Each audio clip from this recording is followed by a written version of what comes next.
Chapter 15. Remember to use your manners. Say please and thank you. Mama spoke quickly as we walked to the boarding area. Don't forget that they are helping us.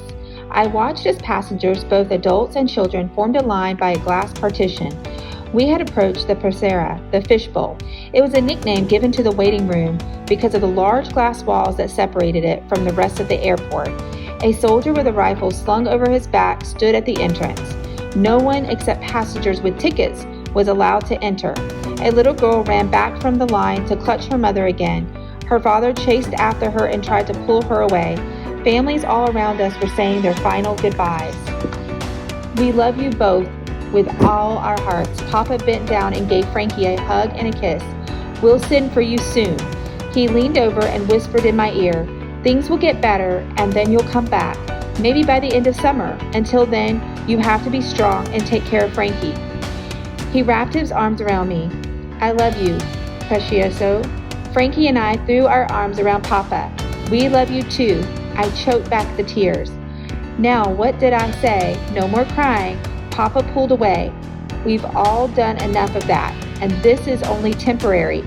He crouched down to look Frankie in the eye. Remember, the Catholic Church in Miami is helping us. But if someone asks who's meeting you, tell them you're waiting for George. Frankie nodded. But who's George? Papa shook his head. I'm not sure, but that's what you're supposed to say. It's a code. Like the spy movies, right? I asked. Yes, he said, smiling, just like in the movies.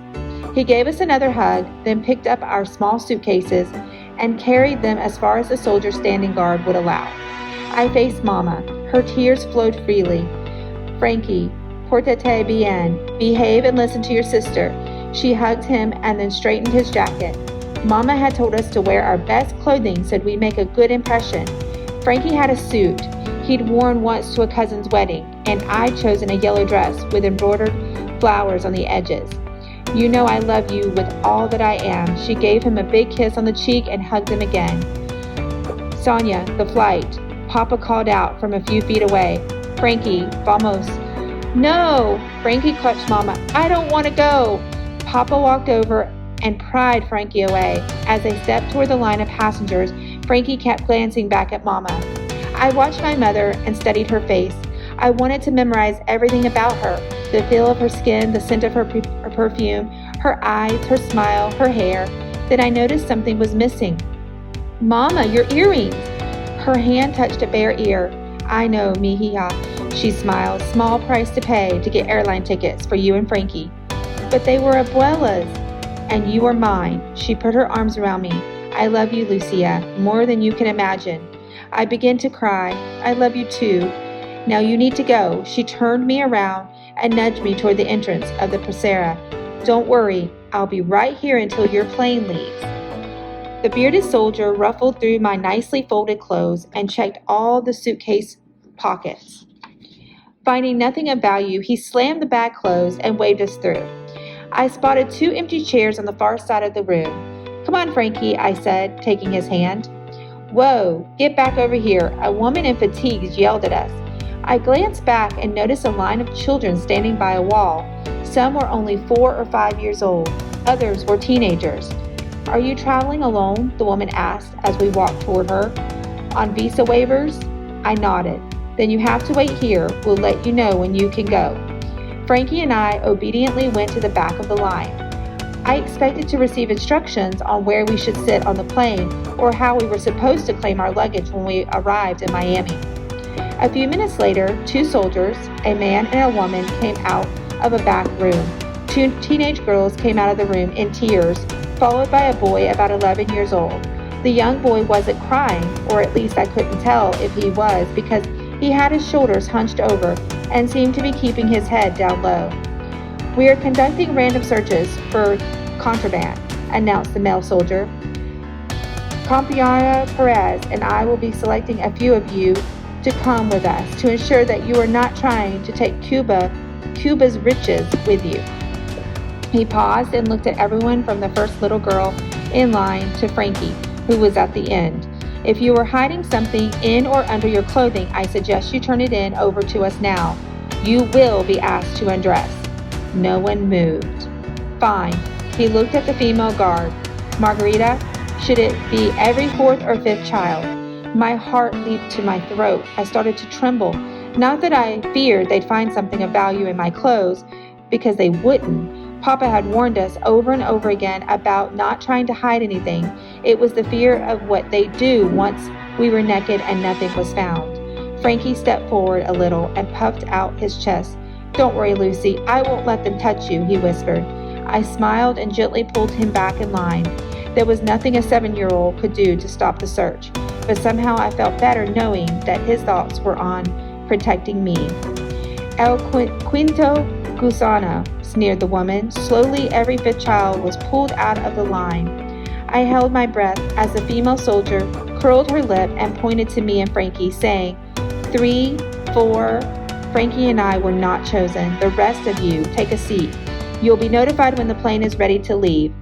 A sigh of relief escaped from my lips as the soldiers herded 3 other kids into a small room. Immediately, I felt guilty. One of the girls picked wasn't much older than Frankie. I looked over at the window separating us from the rest of the airport. I could see Mama's tear-stained face next to the glass. "I'm here," she mouthed. I nodded. "Let's sit, Lucy." Frankie led me through the crowded room to a couple of empty plastic chairs. We sat down next to an old man who fanned himself with his boarding ticket. Frankie put his arm around me. My brother was so little, but he acted so big and tough. I leaned over and gave him a kiss on the cheek. "Yuck!" He wiped his face.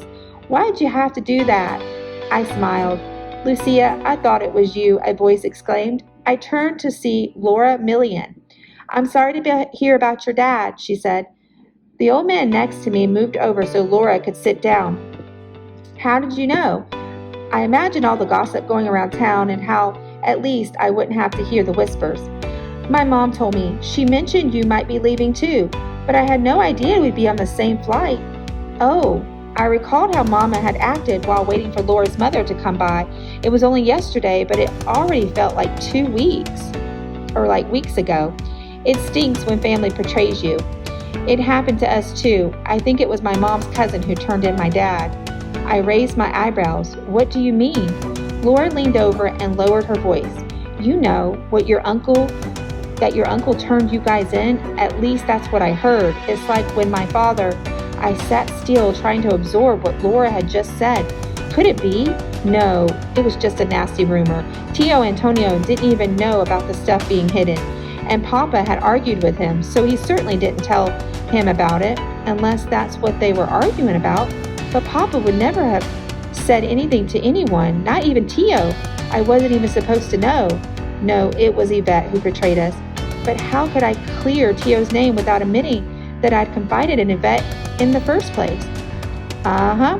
Frankie tapped me on the shoulder. "Are you still in there, Lucy?"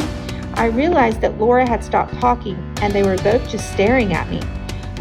Yeah," I faced Laura. "What makes you think it was my uncle?" She shrugged. "My mom's cousin, Magda, the one who turned in my dad, came by to try to convince my mom to sign me up for the brigades. Show people that we didn't agree with my father. Anyway, she mentioned how it was her duty to turn my dad in. Said others were doing it too, like your uncle." "Tio wouldn't do that," Frankie said. "Would he?" "Nah, it wasn't him," I answered. It was all secondhand gossip. Well, Magna was pretty convinced. She said he bragged about it at a CDR meeting, how he knew because your dad used to hide stuff under loose tiles when they were kids. A sinking feeling started deep in my stomach. It hadn't been Yvette. She told me the truth, and now it was too late. She was gone, and now I'd be leaving too. I looked over at my parents standing by the window. Someone had to tell them about Tio, about what he'd done. "Stay here, Frankie," I ordered. "Don't move." I walked over to the glass partition. "It was Tio who turned Papa in," I said in a low, quick voice. Mama shook her head. I could see her lips form the word K. The noise in the room and the thickness of the glass wouldn't let us hear each other. I looked at Papa. I wanted him to read my mind. Slowly, I mouthed the words. "It was Tio." Papa nodded. I could see the pain in his face. He stared at me and said, "I know." An announcement was made. Flight 190 to Miami is now boarding. Mama tapped on the glass. Look for me. She grabbed Papa's hand. We'll be outside. How will I know where? A crowd of people pressed against the window, pushing my parents out of the way. Everyone wanted a chance to say a final goodbye. Lucy, Frankie's voice pierced, and the noise of all the passengers getting ready to board the plane. Coming! I glanced back at the many tearful faces against the window. There were none that I recognized. Lucy! Frankie shouted again. I weaved through several people already gathered by the boarding gate. Frankie was sitting exactly where I left him. They're taking us into the plane first. Laura pointed to a pretty stewardess who stood with a group of children. We need to go over there. Okay, ready, Frankie? I asked. Frankie's silent tears gave me my answer. It was a bright, clear day outside, not a cloud in the sky. I stared through the plane window at the palm trees in the distance. It didn't seem real, like a painting was hung inside the plane showing us a glimpse of Cuba. I pushed my nose against the glass. Mama and Papa were out there, somewhere. Can you see them? Frankie unbuckled his seatbelt and leaned over my shoulder. Are they there? He asked. I shrugged. I can't tell, it's too far away. But you told me that Mama said to look for her. I know, I'm sure she's over there. A sadness washed over me. I wanted one last glimpse, one more connection with my parents. The plane engines began to hum and we started to slowly roll forward. Look! Frankie pointed to the rooftop. There in the middle of the small crowd against the bright blue sky, a big red umbrella opened up. Mama's umbrella. That big stupid thing had never looked so beautiful. A smile edged its way into my face. Mama had found a way to say goodbye. I didn't know when I'd be coming back home, so I studied everything about that moment. The trembling of the plane, the deafening sound of the engines as we lifted off the ground, the view of Havana's high-rises set against Cuba's rugged landscape, and the ever-shrinking red dot on the top of the airport roof. I caught my breath and simply whispered, adios.